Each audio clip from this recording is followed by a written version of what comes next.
On this episode of the Fieldhouse Files, I'll get you caught up on a very busy February for the Indiana Pacers, a contract extension, action at the trade deadline, and many representatives at All-Star Weekend. I know that Fieldhouse Files has a prolific following. I just want to be careful about sharing too much with the world.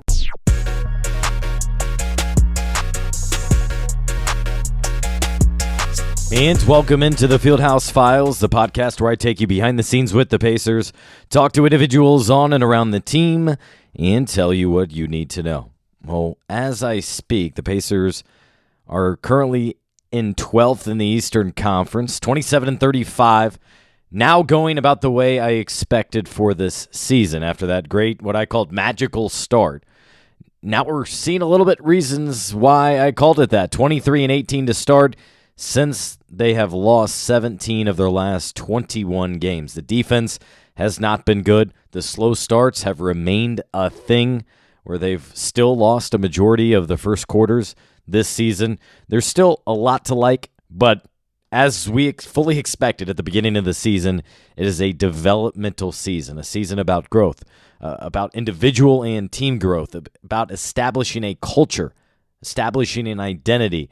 I think those latter 2 points are a work in progress, but they have done that. It is evident. You can see it on an everyday basis, whereas it was not present, I don't think, over the last couple of years. So that part is there. I think Rick Carlisle and his staff not only are more comfortable with each other, with this role and everything, but you can kind of sense it with the guys, and they've come to know what to expect from each other and this entire player roster, because it's turned over several times here. The only constant now is Myles Turner, who's led them in scoring the last couple of games, and maybe that's where I'll start this whole thing, because that's kind of where things started this month. I know it's been awfully difficult for me to find time to get a podcast out, but I'm going to try to get back to doing these with great regularity. Even though it's just myself doing all these editing, producing, recording, and all of that, I want to get some guests on here, obviously, as well. But right now, we're certainly at a point in time, again, like at the beginning of the season, where the games are less important. The big picture in mind is important. What we're seeing from players, from the coaching staff, what they're trying to show us is another thing to keep in mind. And in that big picture is we got some clarity about Myles Turner's present and future, as the team was able to lock him up for a 2-year contract extension at about $58 million guaranteed. There's another couple $1 million, by the way, in there of bonuses that he could reach. But this is a good deal for both parties, where it just made a lot of sense. Ultimately, they were able to come together after kind of a hard negotiating period, as I was told, for a couple of weeks, and then we're able to finalize it really over a 48-hour window. I got the notice on my drive to Bloomington. I'll never forget this. I was driving down for IU basketball game. I believe they were playing Ohio State, and all of a sudden I had to switch seats with my friend who I was taking here, because I was driving and now I needed to work the phones, send some messages, and start a story. And then if you know me, when I go down to IU, I'm almost always at Mother Bear's. And so there I was at the bar with my pizza and a beer in front of me as I wrote my story for fieldhousefiles.com, and was able to get a couple more people on the phone just to kind of add more context and personality, if you will, to that story, rather than just the news that was put out there, and confirming all of that, obviously. But for the Pacers, this made a ton of sense, because you've seen how much of a difference he's made this season. He's taken a big leap this year while being the true and only center on the roster. He's maximized and really benefited from having Tyrese Haliburton as his point guard, the best point guard that he has ever played with professionally. How those two have really gelled well and have now come to expect in a season and a half what to count on and expect from one another. And I think that's the biggest reason probably for Myles' jump, but playing the true 5 is also another big reason out there. In the first, 30 games of the season, he had another big out there, and that clogged things up and made things a little bit more difficult because of the way in which opponents chose to guard them and him specifically. Now, it's kind of bizarre, but also it makes a lot of sense. But since late December, Jalen Smith not only really hasn't been playing much, but he's mostly out of the rotation. Now, as I'll get in later in the podcast, I think that's going to change here, as we first saw with Orlando, but also moving forward for the final couple dozen games here this season. But for Myles, is a guy that didn't finish the last couple of seasons, but is having a career year. Good to get some guaranteed money, certainly right here. And now he's easily over $100 million in career earnings as his first contract, his rookie deal, then his contract extension that he's currently playing on. That was, I think, 4 years, $74-ish million. And then this extension that will start for next season. And for him, it gives him that certainty, at least in the short term, of where he's going to play, and that he has that contract extension and the money, to his name for at least the next couple of years. It also reduces his cost and cap number to about $20 million because he's earning another $17 million. This is the really cool thing, is not only was this an extension, but it was a renegotiation and extension, a rare thing that's only been used, I think, 9 times in the history of the league. Because the Pacers are one of a couple teams with cap space, this is why they were able to do it. So they added on another $17 million this year. So that brought his season total to about a little over $34 million.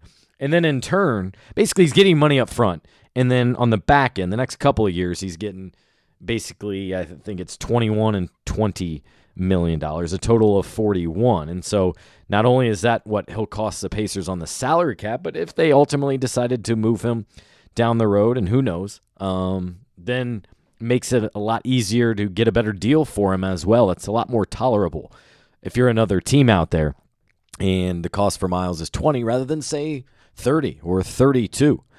So that's a good thing. It also brought the Pacers over the salary floor, which they were going to do. It was just a matter of when, and there was no rush. They could do it until the end of June. But that was a cool moment. I remember that Monday. Pacers had the day off, but you still had about 8 or so players in the front row watching this all go down in front of about 100 or so team employees and such, plus media and others.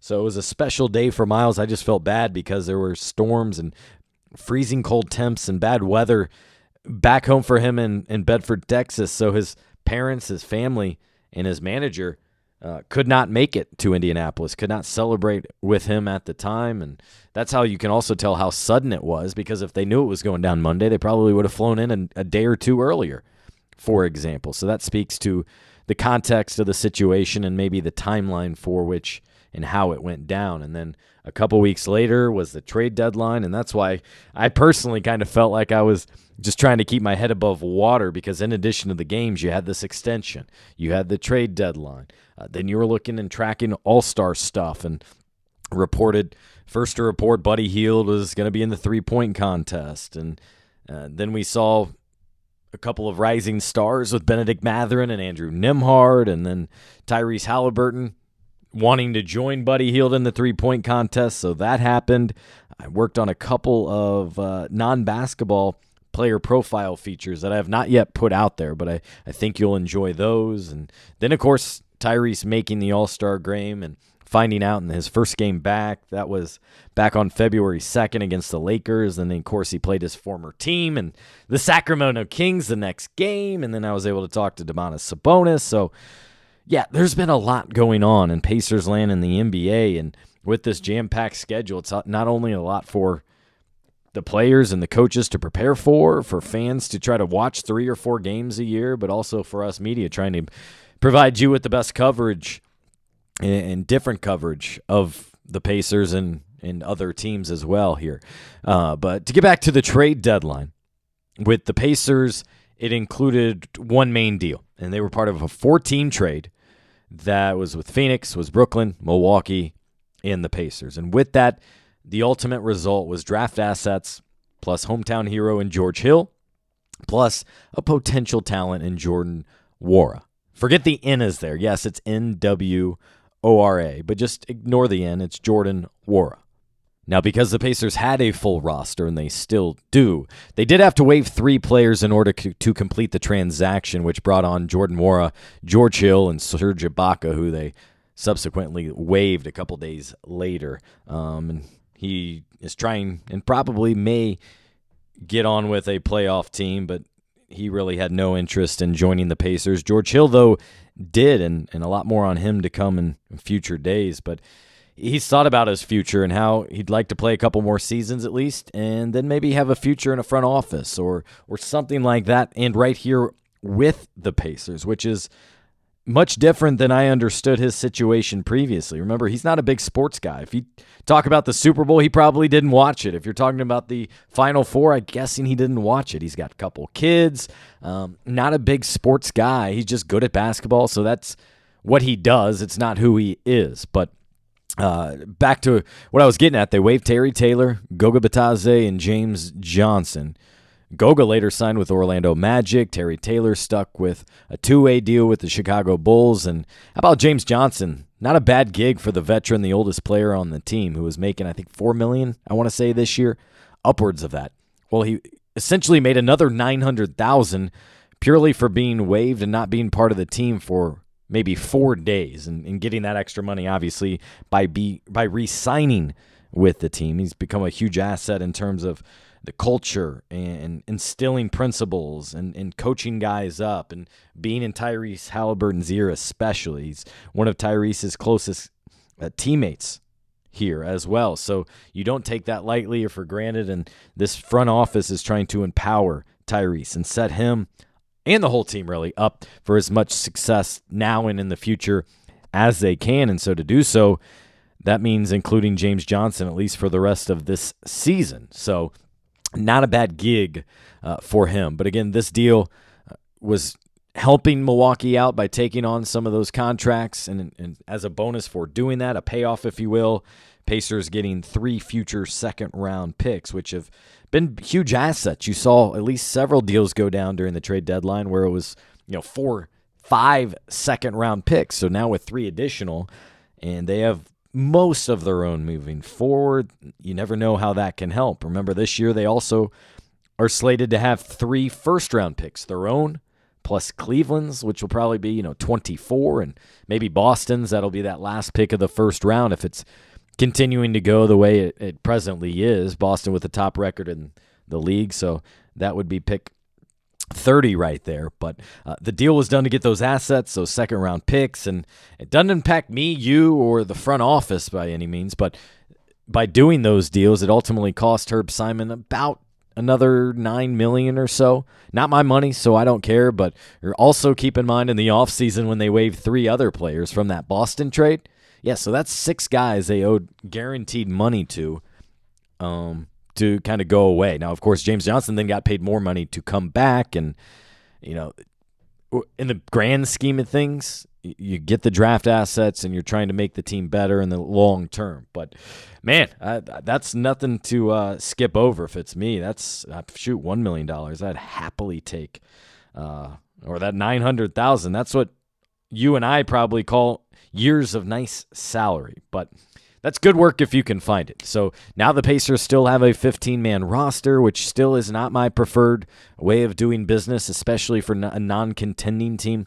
I still believe you should really maintain some flexibility, keep that roster spot open, whether it previously was for a trade deadline or off-season move, and now, what if there's someone with their G League they want to call up, or maybe a player falls out of favor with another team and gets waived. Like, they have no interest, but, Nerlens Noel agreed to a buyout here. Well, maybe if you had interest, then you wouldn't have to waive another player to give him a 10-day or sign him for the rest of the season. I'm all about trying to maintain a little bit of flexibility there, but they have not done that the last several years. But that's something I watch every year and will keep in mind for next season. One other single moment I should highlight is Buddy Hield, who's having a really good season. Much like Myles Turner, he is a huge beneficiary of playing alongside Tyrese Haliburton. Those two are on the same wavelength. They've played together for Tyrese's entire career. They get along. They fight like brothers in a good way.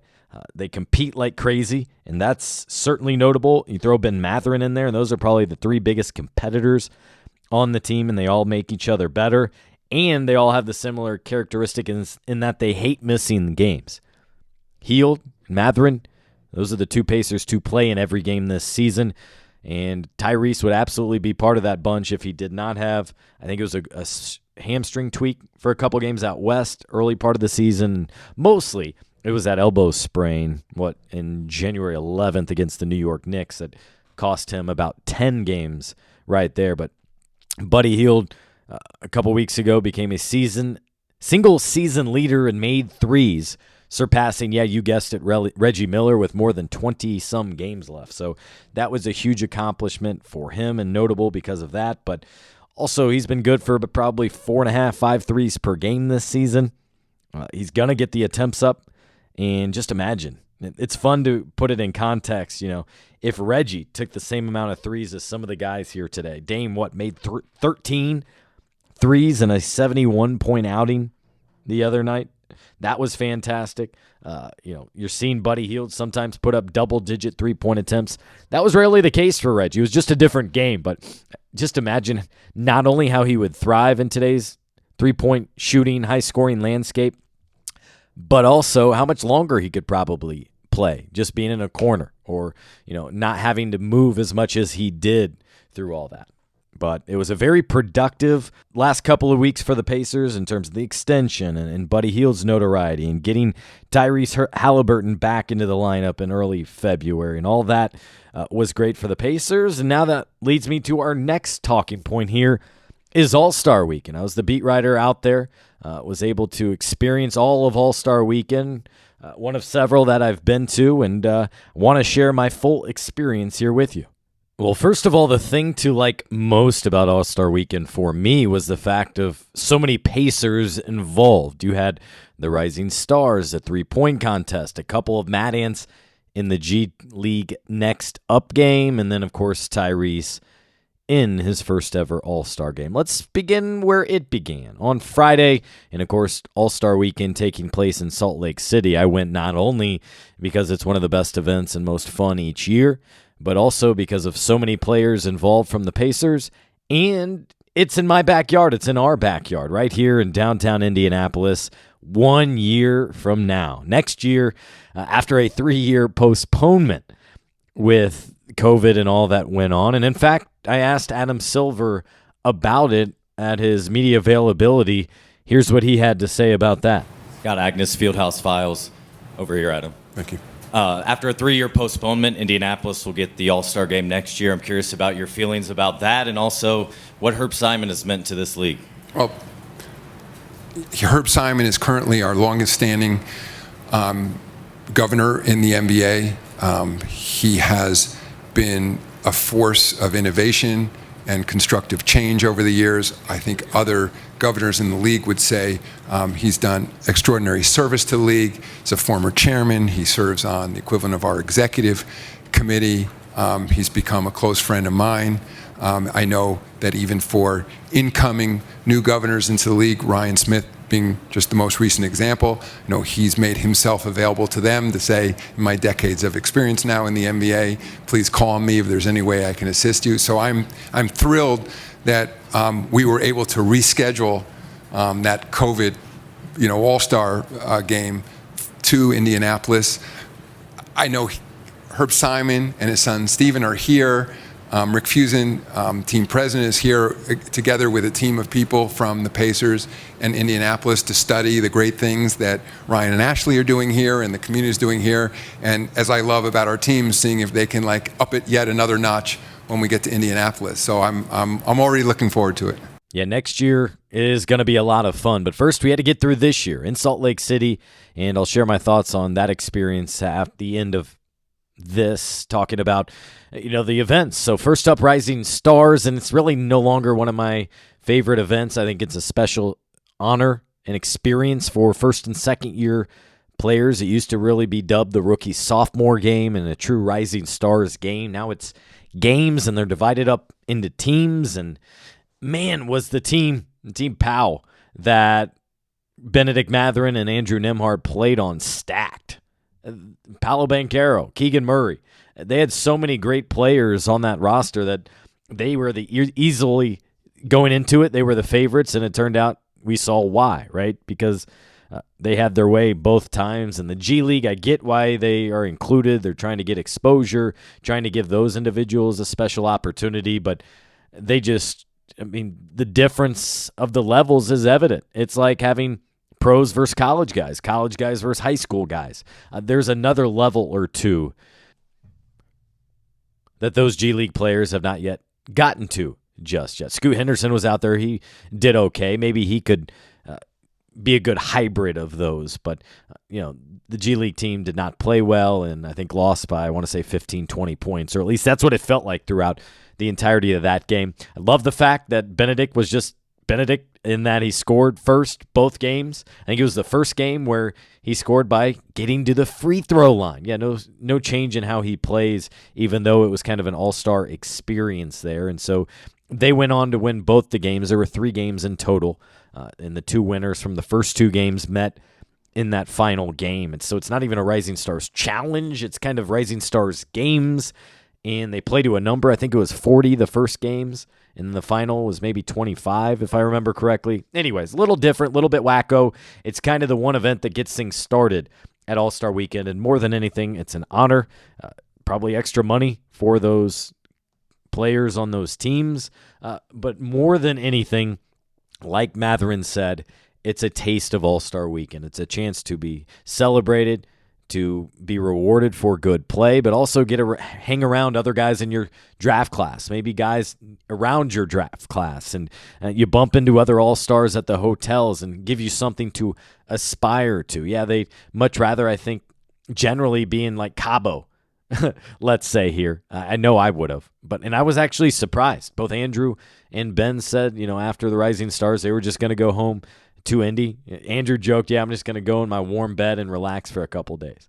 After the All-Star game, Tyrese came back to Indy. Buddy came back to Indy.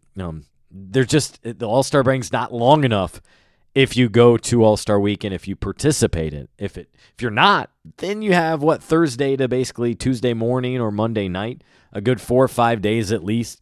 Shout out to so many of the Pacers that were able to get away, get to the Caribbean, the Cayman Islands, down to Florida, over to Jamaica. It was fun. The day after, so that would have been, I think, Thursday morning after their game Wednesday. I ran into several Pacer players at the airport. This is a different experience for them because it wasn't private. It wasn't charter flight like they travel during games. Ran into several team employees. And then I also ran into many folks from the city that were headed to Salt Lake City to take in the events there at All-Star Weekend because it's all right here in Indianapolis next year.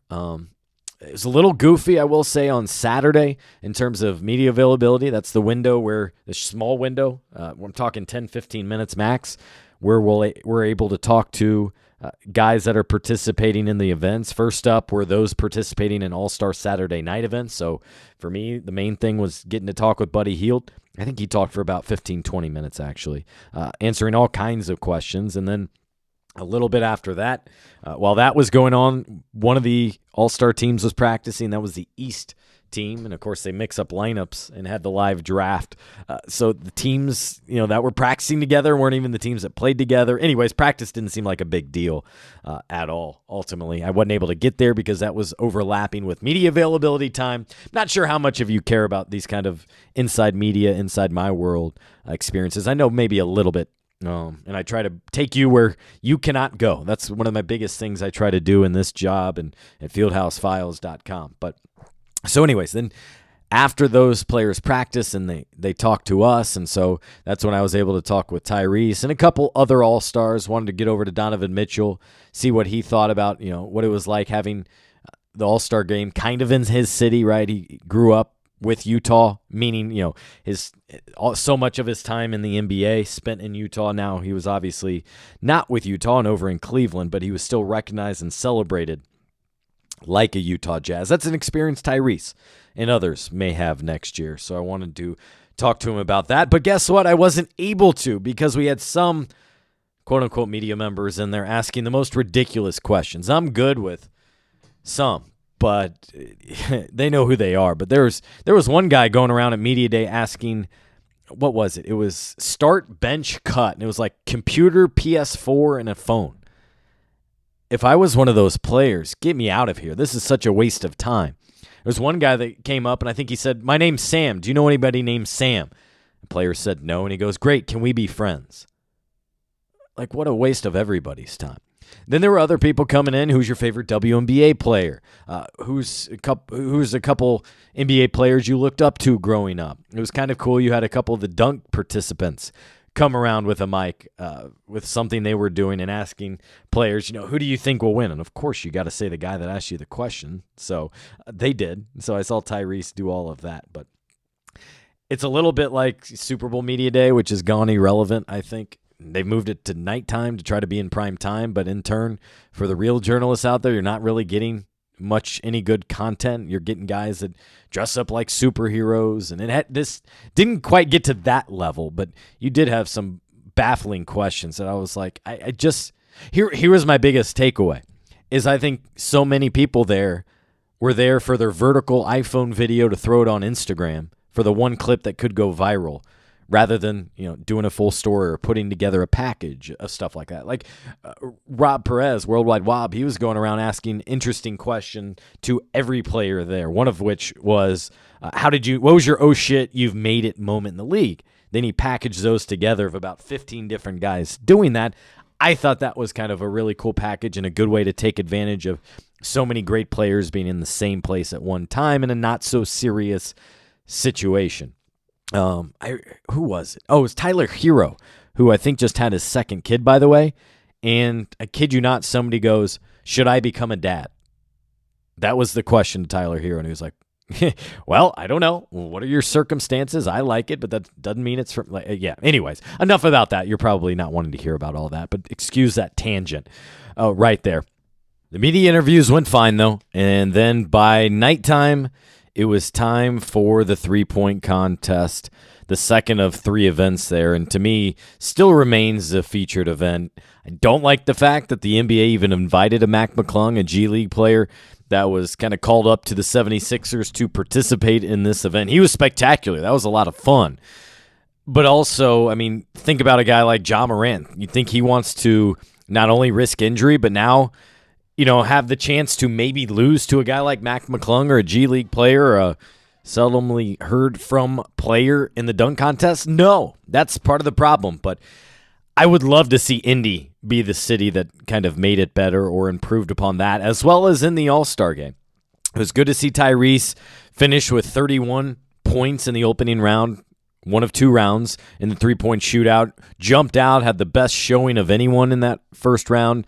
And Buddy Hield was just freaking out on the bench, Tyrese was saying, I'm not going to make it, I'm not going to make it, I'm not going to make it, like this isn't going to work out. Just imagine Buddy and his voice and, how competitive he is. But ultimately, those two pushed through to the finals along with Damian Lillard, and then they go in reverse order of how they finish. Tyrese was last, Buddy was first, and Dame went in the middle. And while Tyrese did not have a good round, Buddy was okay.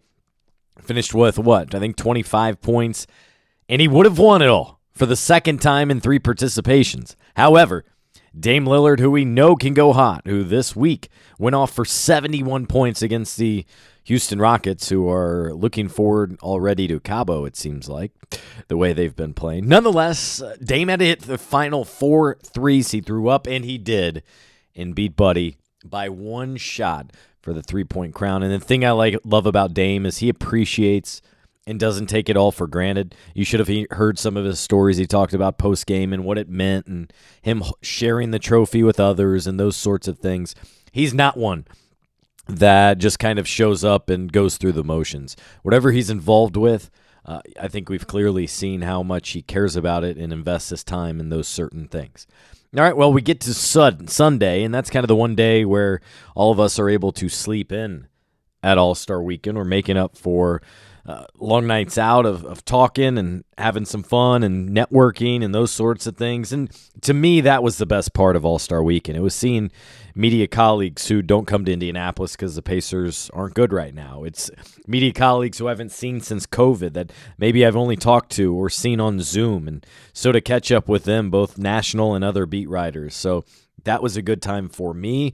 I then used Sunday afternoon to get ready for the All-Star game and also to take in more of Salt Lake City. It felt like, the city just wasn't a huge part of the weekend. I mean, it wasn't until Sunday where you could kind of sense something was going on in the downtown. Now, right around the arena, and by the way, the arena is the opposite of Lucas Oil Stadium when you think about a footprint of downtown. You can't see the arena just 2 or 3 blocks away, whereas think about like the Fieldhouse or especially Lucas Oil Stadium here in Indianapolis. It dominates the skyline. You see it coming around 70 on the south side. You can see it on 70 on the east side, trying to get there, those sorts of things. And so I just kind of walked around, went over the convention center where kind of the fan area was. I think they were charging $20 for fans to go through, and it's definitely recommended. I would say if you have kids, if you're going to be interactive, so much of the stuff was interactive. It was shooting hoops on baskets. It was taking part in conversations, listening into speakers, face painting. There was a ski thing where you could wait in line and get on, and kind of like a skiing video game. Maybe the best way to explain it. There was a couple cars you could climb in. There were a couple like obstacle courses. Anyways, I think Indy's clearly going to do it better. They're going to blow this out of the water over at the convention center. I think it'll probably be like twice as large. I'm hoping they bring down the price so that more people will be encouraged to go there, be encouraged to check it out. And that's at minimum one touch point where all fans of sports can visit and kind of take part in All-Star Weekend next year. I was good with the convention center. If I had to pay, it was probably not something I would have paid for, just because for me, it was mostly people watching. I didn't partake in anything. I didn't eat in any of the, pop-ups that were right there. Bill Walton came through and talked. I didn't really care to listen to him ramble on like that, but that would be something to consider for you and your family, I think, next year when it's here in Indy. But then at night, then it's showtime. And first, I guess I got there earlier because LeBron didn't get to All-Star Weekend until Sunday, like that true vet that he is. And so he spoke with the media at what felt like 5 o'clock. Didn't ask any questions just because I wanted to let the national media and their beat writers get time. And felt like it was maybe 20 minutes at max right there. And the most interesting thing he said was the final 23 games are the most important 23 regular season games of his career. Think about that. In his 20 years in the league, it might be a little excessive, but I also understand whenever he talks, he's speaking not only to fans and the media, but also to his teammates. He does it purposefully, and you have to have that approach that these games are very meaningful, even though we all know the Lakers aren't going anywhere this season. They don't have the talent. They're too old. I don't understand this roster. That's a whole different conversation. So LeBron talked, then we kind of got ready for the game. Tyrese was one of the first players on the court for warm-ups. He's a little bit antsy, but mostly ready to get going. He was like, I was just having a lot of conversations with different guys. It felt like he got closer with Drew Holiday especially, Jaylen Brown, some other guys as well that they were able to talk to. I think he said Kyrie was one of the guys whose locker was next door to his, nearby, right there in the locker room. Then ultimately, he just kind of waited his turn. The live draft happened, which I thought went well, but let's speed that up. Doesn't need to be a half an hour. Let's maybe make that 8-10 minutes. That'd be great. And the trouble is, of course, and I know it's been talked about a lot, but the competitiveness of the game just was not there. The defense was absent. And I found myself in the third quarter working on a story rather than watching the game almost. Like, think about that. That was tough. And then the other thing here is you're setting the tone here with a live draft and then a concert of Post Malone. And so the players go an hour from warm-ups back to a secondary warm-up period before then. So that also really sets the tone about what the night's about, that it's not completely basketball. But they definitely can step it up. They all know that. They all understand that, and hopefully they will. Not surprised at all, Jason Tatum, a Kobe guy, won the Kobe trophy there as MVP of that All-Star game. And get this, by the time most of us media got down to the event level, we were at the top, the 6th floor of Vivint Arena. By the time we got down there, and I took the stairs because there's one elevator and it was terribly slow, LeBron was almost done with his media availability. So he arrived early, only did media that day, played the first half of the game, didn't play in the second half, and then completed his media by the time most of his teammates were just getting in there. That was a veteran move, and then he was probably on the first plane smoking that night within the hour. I'm almost certain of that. So that was hilarious. Tyrese, he joked, clearly this was his first time at the All-Star game because he thinks he was the only All-Star plane that was spending the night in Salt Lake. All the rest were taking planes out of there, whether it's to vacation, somewhere warm, or just back to their city. He did not. He and his family, his girlfriend, close friends, all went to a nice dinner where he tried to go into it with an angle of reflection, appreciation, of gratefulness for the player he's become and to become this all-star level. And then also, how do you maintain that? And how do you move forward? So I thought that was a very mature approach for the 23-year-old here who's just in year 3 in the NBA and now one full season with the Pacers. And so now Indy's on the clock. It's our show here. I did fly out a day later, so I did go to the Great Salt Lake. Not much there. Kind of disappointed. Just kind of water and some signs and all that within a park. That was one thing in Salt Lake I wanted to check out. Would have liked more time to get to BYU, but that was at least an hour away and didn't have that time or the car necessary to do that. But my grand takeaway from Salt Lake City All-Star Game was that it was fine. Nothing memorable, that it was okay. It's good not to have any negative feedback, but it just didn't really leave an impression on me. Don't really have a grand takeaway in terms of what Salt Lake's about or what it's not about. Obviously, drinking is a little bit different. You're not getting heavy pours. You're not getting doubles poured for you, should say. There's actually like a sensor, a button they poke, and when they push that, I should say, they turn it, and that's the drink. And that's very different, I think, than all of us are used to. That I was expecting going in. But I was asked on a radio show, I'm on with Kevin Query every Thursday, and one of the questions I was asked was, all right, what was the special drink or special food? What stood out to you? In Indy, we have the St. Elmo's shrimp cocktail or great steaks or, some local flavor. And I got nothing. That was disappointing. I think that's one area where Indy will absolutely hit its mark. They're going to represent the city well. It's going to be great, hospitable people. I did appreciate, and we got a warm knit hat and gloves at check-in. But outside of that, there were some signs around town. Not a ton. You had to go 20 minutes off the downtown. 4 at the University of Utah is where those practices and where the media sessions took place. Well, that's not going to be the case here for an Indy. It could be at the Fieldhouse. It could be at the Convention Center, maybe Lucas Oil Stadium. None of that has been determined other than that the All-Star Game itself next year will be at the Fieldhouse. You could see Saturday night at the stadium. You could see Rising Stars, something like that. And Convention Center absolutely will host a ton. Which will be a blast. But again, so good to see many of the media colleagues. Ran into Paul George, Domas, gave them fist bumps. I do want to note how it's cool to see one of our own, Dean Hevelin, from Indy, from Speedway technically. But he's been with the Pacers 20-plus years as the vice president of game operations. Well, he was one of 2 game directors inside the arena for the All-Star Game. So he sat courtside at the scores table, and that's a huge honor and a huge undertaking for something like that. And by the way, I should note this. I thought I've made it clear, but maybe not on different things, different platforms.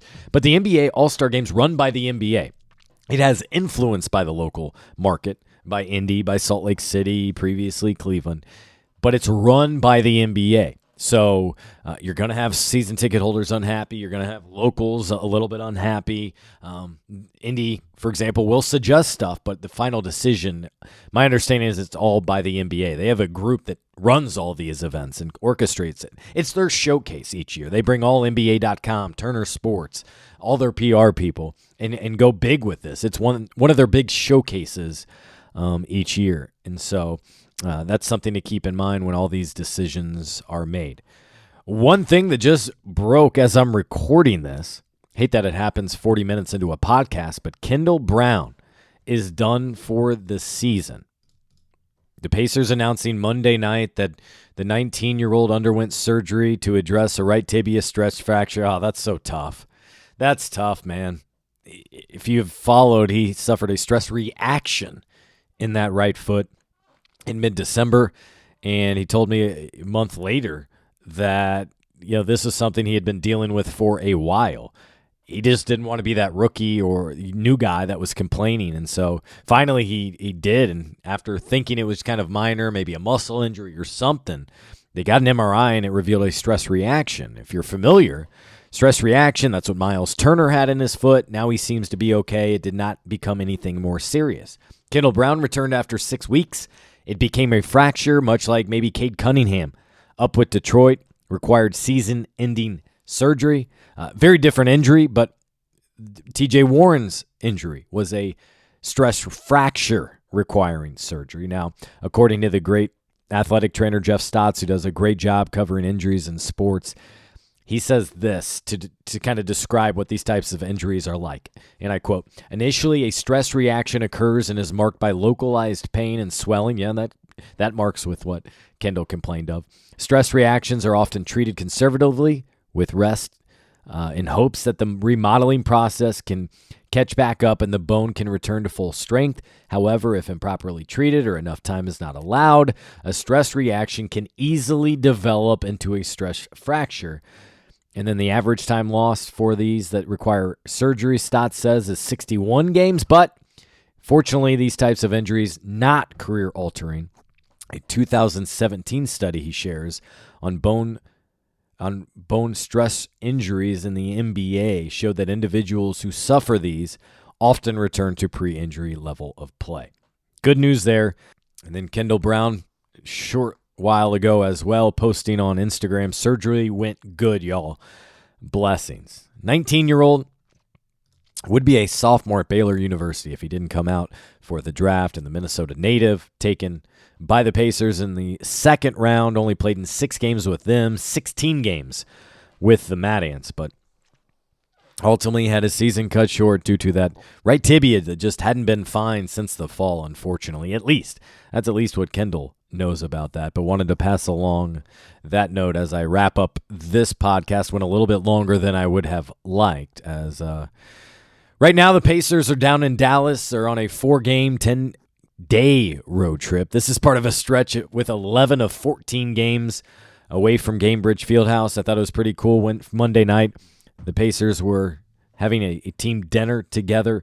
They're having 3 nights together, I believe it is, down in Dallas, which is kind of cool. Mostly for Rick Carlisle, whose wife and daughter are still there, and also Myles Turner, where his family, and that's his hometown team, was Dallas growing up for him. So as you would not be surprised by, is they allotted additional time down in Dallas for those two in particular. And so wrapping up, what's this final stretch about? Not necessarily about wins and losses. Let me reiterate that. Let's go back to that preseason conversation where let's see how this team comes together. Let's see what continuity they can build.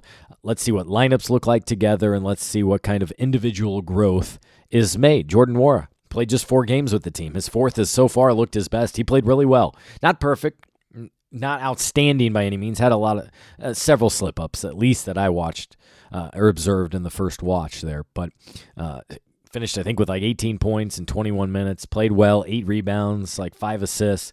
Liked what I saw from him, so I wrote about him today at fieldhousefiles.com. I'll get a story up shortly about Kendall Brown and that injury as well. He's on a 2-way deal. Doesn't impact this team by any means currently, but you just hate it for the young man, 19 years old and having to undergo surgery. I don't care what it is. Anything with surgery or a procedure is concerning. You're digging in. You're having a needle, knives, whatever in your body. That's not good. Even if it's a quick orthoscopic type of thing. But yeah, this final run for the Pacers, just about getting to the end without any other injuries here. I don't see them making the playoffs. No, I'm not even going to take that talk. They're 12th right now.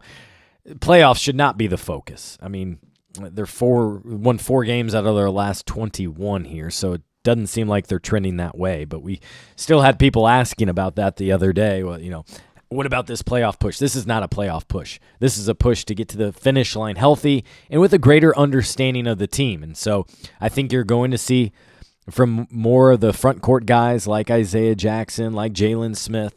I think you're going to see more play from the younger guys here, and you should. That's what should be encouraged right now. See more of what Jordan Nwora looks like with this group. We don't need to see more of Daniel Tice this season. We know what George Hill is. Myles Turner, Tyrese Haliburton, those guys don't need to play 35 minutes per game. So I think that's the way in which this team is headed, and that's kind of the mindset of the front office and coaching staff right now to kind of reassess. And, just 20 games to go and just over, 6 weeks here for the remainder of this regular season. So not many more opportunities for you to get to Gainbridge Fieldhouse. Check out the renovated building after 3 years of renovations and also this current makeup of the Pacers. If you made it all the way through, I appreciate it. Thank you for listening to this Fieldhouse Files podcast, and I promise I'll talk to you again soon.